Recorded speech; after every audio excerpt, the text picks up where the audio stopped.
আহি গ'ল যিহেতু ঘৰৰ ইকাইচি লিষ্টখন আৰু এইখন লিষ্টত নাম থকা প্ৰত্যেকজন ব্যক্তিয়ে লাভ কৰিব চৰকাৰী ঘৰখন। গতিকে আপোনাৰ নাম এই ইকাইচি লিষ্টখনত আহিছে নে নাই, অন্তৰ্ভুক্ত হৈছে নে নাই, আপোনালোকে জানিবলৈ ভিডিঅ'টো সম্পূৰ্ণকৈ চাব, লগতে ভিডিঅ'টো ভাল পালে নিশ্চয় লাইক কৰি চেনেলটো ছাবস্ক্ৰাইব কৰিবলৈ পাহৰি নাযাব। আৰু ভিডিঅ'টো যদি আপুনি ফেচবুকত চাইছে তেনেকৈ এতিয়াই পেজটো ফ'ল' কৰিব আৰু ভিডিঅ'টো আপোনালোকে সকলোৱে এটা এটাকৈ শ্বেয়াৰ কৰি দিব, যাতে সকলো মানুহে এই বিষয়ে জানিব পাৰে। তো ফ্ৰেণ্ডসকল, আপোনালোকে সকলোৱে জানে যে ইতিমধ্যে কিন্তু চৰকাৰী ঘৰৰ বাবে যি জিঅ' টেকিঙৰ কাম, সেই কাম কিন্তু আৰম্ভ হৈছিল আৰু ইতিমধ্যে সমগ্ৰ ভাৰতবৰ্ষৰ লগতে অসমতো কিন্তু চৰকাৰী ঘৰৰ বাবে জিঅ' টেকিং হৈ গৈছে। যিসকল মানুহবিলাকে এতিয়ালৈকে চৰকাৰী ঘৰ পোৱা নাই, সেইসকলৰ বাবে এটা সোণালী সুযোগ দিয়া হৈছিল, যিসকলে আপোনালোকৰ ঘৰে ঘৰে সখী বাইদেউসকল গৈ কি কৰিব, জিঅ' টেকিং কৰিব। অথবা আপোনালোকে যদি সখী বাইদেউসকল আপোনালোকৰ ঘৰত যোৱা নাই, তেনে ক্ষেত্ৰত আপোনালোকে নিজে চেল্ফ জিঅ' টেকিং কৰিব পাৰিব বা চেল্ফ ইকাইচি কৰিব পাৰিব বুলি অসম চৰকাৰৰ তৰফৰ পৰা বা কেন্দ্ৰীয় চৰকাৰৰ তৰফৰ পৰা এই সুবিধাটো দিয়া হৈছিল। এতিয়া আপোনালোকৰ নাম এই ইকাইচি লিষ্টত অন্তৰ্ভুক্ত হৈছে নাই, কেনেকৈ চেক কৰিব পাৰিব, সেই বিষয়ে এই ভিডিঅ'ৰ জৰিয়তে আপোনালোকক দেখুৱাম। তো আপোনালোকে কেনেকৈ চেক কৰিব পাৰিব, সেই প্ৰচেছটো মই আপোনালোকক এতিয়া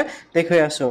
আপোনালোকে এই যিখন লিষ্ট দেখিবলৈ পাইছে, এইখন হ'ল নতুনকৈ যিটো জিঅ' টেকিং বা ইকাইচি হ'ল সেই চৰকাৰী ঘৰৰ লিষ্টখন। কিন্তু এইটো দেখিবলৈ পাইছে যিটো ইয়াতে কিন্তু কিছু ডিটেইলছ আপোনালোকে দেখিবলৈ পাইছে, কিছুমান ডিটেইলছ কিন্তু ইয়াতে উল্লেখ কৰা হৈছে। এতিয়া কথা হ'ল যে আপোনালোকে এইখন লিষ্ট কেনেকৈ ডাউনলোডিং কৰিব পাৰিব, সেই প্ৰচেছটো মই আপোনালোকক দেখুৱাম।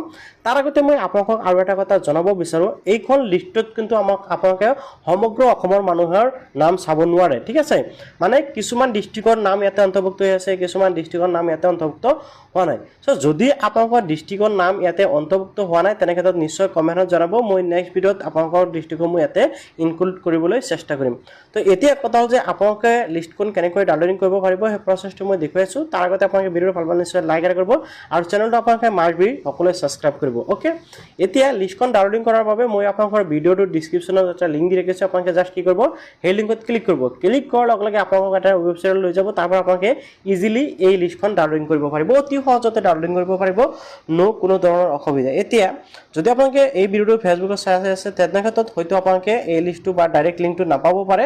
তেনে ক্ষেত্ৰত আপোনালোকে কি কৰিব, ইউটিউবত আহি আছাম টেক হেল্প বুলি লিখি চাৰ্চ কৰিব আৰু মোৰ যিটো ভিডিঅ' এই ভিডিঅ'টোত ক্লিক কৰি ডাইৰেক্ট লিংকৰ পৰা আপোনালোকে কি কৰিব পাৰিব, লিষ্টখন ডাউনলোডিং কৰিব পাৰিব। তো আশা কৰিছোঁ আপুনি নিশ্চয় ভিডিঅ'টো ভাল পালে আৰু আগন্তুক দিনত এনেকুৱা ভিডিঅ' পাই থাকিবলৈ চেনেলটো ছাবস্ক্ৰাইব কৰিবলৈ পাহৰি নাযাব আৰু আপোনালোকে নিশ্চয় আপোনালোকৰ ডিষ্ট্ৰিক্টৰ নামটো চিলেক্ট কৰিবলৈ পাহৰি নাযাব, যে আপোনালোকক যাতে আগন্তুক দিনত মই হেল্পফুল ভিডিঅ'সমূহ লৈ আহিব পাৰোঁ।